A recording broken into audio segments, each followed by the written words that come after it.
तो महाराज कभी नहीं करेगा। तो बोले क्या करें? अजामिल आया, बोले तुमको किसने कहा यहाँ रहने के लिए, ये वो। तो गणिकाई बोले मैंने। अरे देवी तुमने कहा है तो खूब रहो। अब तो महाराज बोले देखो अजामिल, हमें तुम दक्षिणा दो। बोले क्या? बोले तुम्हारे कितनी संतान हो गई है? बोले 8 हो गई, 9 होने वाली है। तो बोले ठीक है। साधु भूखा भाव का, धन का भूखा ना, धन का भूखा जो फिरे वो तो साधु ना। साधु तो केवल भाव के भूखे हैं, और जो धन के लिए घूमते वो साधु नहीं, वो स्वादु है। तो महाराज महंत जी कहते हैं कि तुम्हारे पुत्र हो गया है ना, तो एक वरदान दो कि तुम्हारे जो नवा पुत्र उसका नाम हम कहेंगे सो रखोगे। बोले ठीक है। बोले तुम्हारे पुत्र का नाम नारायण रख लेंगे। बोले ठीक है महाराज रख लेंगे। चले गए। पुराने जमाने में लोग अपने पुत्रों का नाम रखते थे, रामचंद्र, कृष्णचंद्र, दामोदर, गोपाल, राधे श्याम, मनोहर, सत्यनारायण, शिव चरण, हनुमान। और आज के पता है नाम कैसे हैं? पहले के नाम अगर मरते समय आ जाए तो मोक्ष होती थी, और आज के अगर नामों को ले ले तो महाराज मोक्ष कुछ भी नहीं मिलेगा। ऐसे ऐसे नाम, चिंटू, रिंकू, पिंकू, टूटी, पुट्टी, पता नहीं क्या क्या। तो ऐसे नाम नहीं रखने चाहिए। भगवान के नाम पे नाम, मॉडल नाम रखते हैं। बोले मॉडल जमाना चल रहा है तो मॉडल नाम होना चाहिए। महाराज अब तो नारायण नाम रख लिया अपने पुत्र का, और जब भी उठते बैठे बेटे नारायण ये करो, बेटे नारायण ये करो, ये नारायण करो, ये नारायण करो। लेकिन परमात्मा का नाम तो प्रभाव दिखाएगा। भाव खुभाव अनक आलस हूं, नाम जपत मंगर दिशि दस हूं। नाम तो अपना प्रभाव दिखाएगा। अब महाराज मरने लगे तो यमराज उनको लेने के लिए आए। तो उनका पुत्र दूर खेल रहा था। दूरे क्रीड का सत्तम पुत्र नारायण। अरे बोले बेटा नारायण मुझे बचाओ, मुझे बचाओ, ये लेके जा रहे हैं। और जो ही नारायण का नाम सुना तो जाकर नाम मरथ मुख आवा, जाकर नाम मरथ मुख आवा। अधम मोहि होई श्रुति गावा, अधम मोहि होई श्रुति गावा। जैसे ही नारायण का नाम सुना तो महाराज जो पार्षद छोड़ने लग गए। महाराज उधर से भगवान के पार्षद आ गए 4, उधर से यमराज के पार्षद आ गए, और दोनों में महाराज युद्ध होने लगा। बोले क्यों? बोले इन्होंने नारायण का नाम लिया है, हम लेके जाएंगे। बोले इसने तो इसके पुत्र का नाम लिया है। बोले इसके पुत्र का नाम 2 साल से 5 साल से 10 साल से होगा। मेरे नारायण का नाम तो अजन्मा है, जो कभी मिटता ही नहीं। बोले वेद इसका प्रतिपादन किया, उस पर चलने का नाम धर्म है। तुम धर्म को जानते हो? बोले भगवान का नाम कैसे भी लो, संकेतम परिहासम वा सोनम हेलन में वच। बोले हास्य में, मजाक में, हिसारों में, लेकिन नाम तो अपना प्रभाव दिखाएगा। महाराज तुम इसे नरक में नहीं ले जा सकते। महाराज यमराज से जाके पूछा कि ये क्या बात? बोले सुनो, हम भगवान के आशीर्वाद से 12 लोग जीवित हैं। स्वयंभू नारदो शंभु कुमारो कपिलो मुनि प्रहलादो जानको भीष्म बलिर्व्यास कीर्वयो। स्वयंभू मनु, शंभु, नारद, कपिल, सनत कुमार, स्वयंभू मनु, प्रहलाद, जनक, भीष्म पितामह, बलि, सुखदेव जी और मैं धर्मराज। तो प्रभु हम यहाँ किसे लेके आए? बोले जिव्यान भक्ति भवद गुण नाम देयो। बोले जिस व्यक्ति ने कभी अपनी जिव्या से भगवान का नाम नहीं लिया उसे यहाँ लेके आओ। जिसे कभी अपना मस्तक भगवान के संतों के चरणों में नहीं रखा उन्हें यहाँ लेके आओ।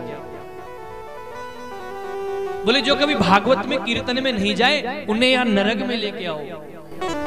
इसका मतलब आप नरक में नहीं जाओगे। प्रेम से बोलो श्री राधे। क्यों? क्योंकि आप तो भागवत सुन रहे हैं महाराज।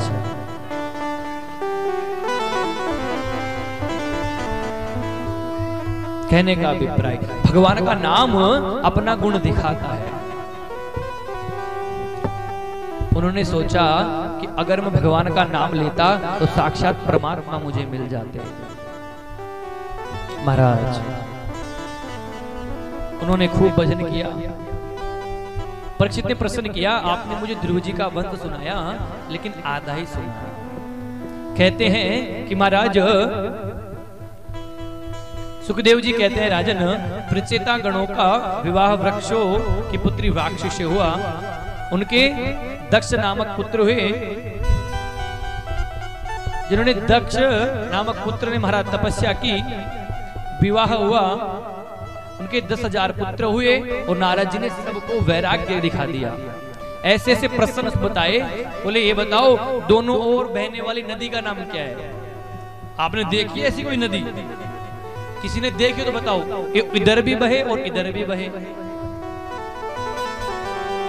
अब तो महाराज ऐसा कोई बिल बताओ जिसके अंदर जाने के बाद कोई नहीं आता हो। विचित्र भाषा बोलने वाला कोई हंस बताओ, और पुंसली के पुत्र का नाम बताओ, पुंसली के पति का नाम बताओ। अब महाराज ऐसा गुड़ गुड़ बातें पूछ के महाराज नारद जी ने सबको विरक्त कर दिया।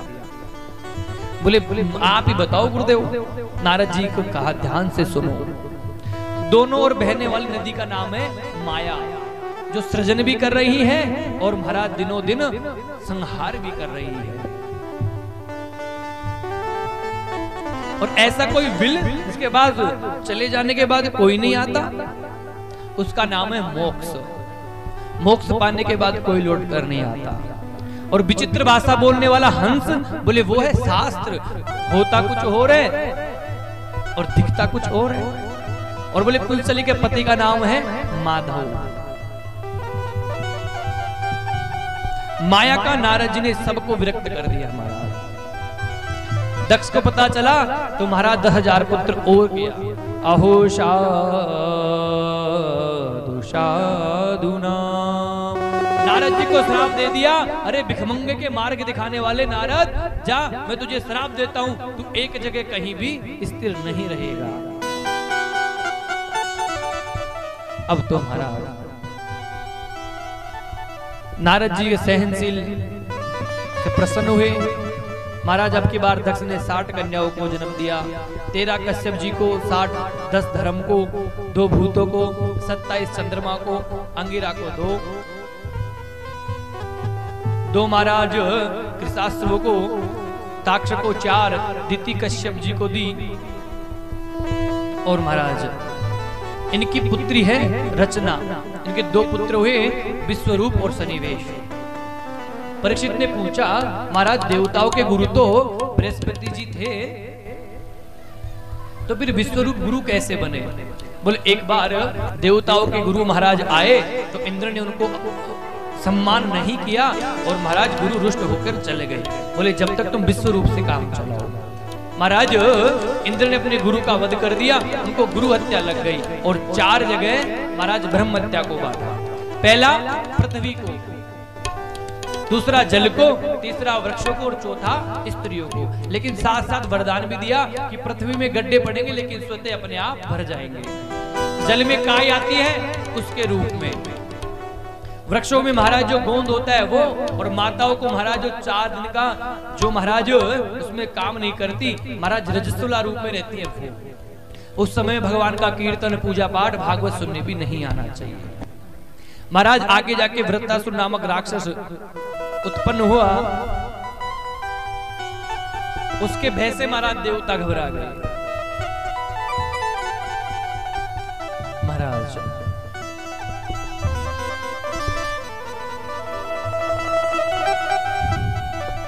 अब वृत्रासुर महाराज ऐसे नहीं मरे, देवताओं ने महाराज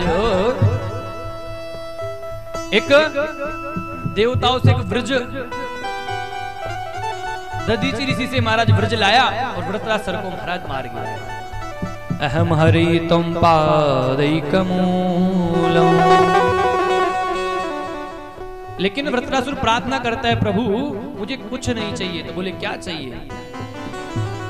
वृत्रासुर ने कहा, न नाक पृष्ठम न च पारमेष्टम न च सर्वभौम च योरसाधिपत्यम। बोले प्रभु केवल आपकी स्मृति चाहिए और आपकी याद चाहिए और कुछ नहीं चाहिए। महाराज वृत्रासुर कहता है, महाराज बस आपकी स्मृति बनी रहे। भगवान ने उनको वरदान दिया। महाराज दिति के 49 मरुदगण हुए।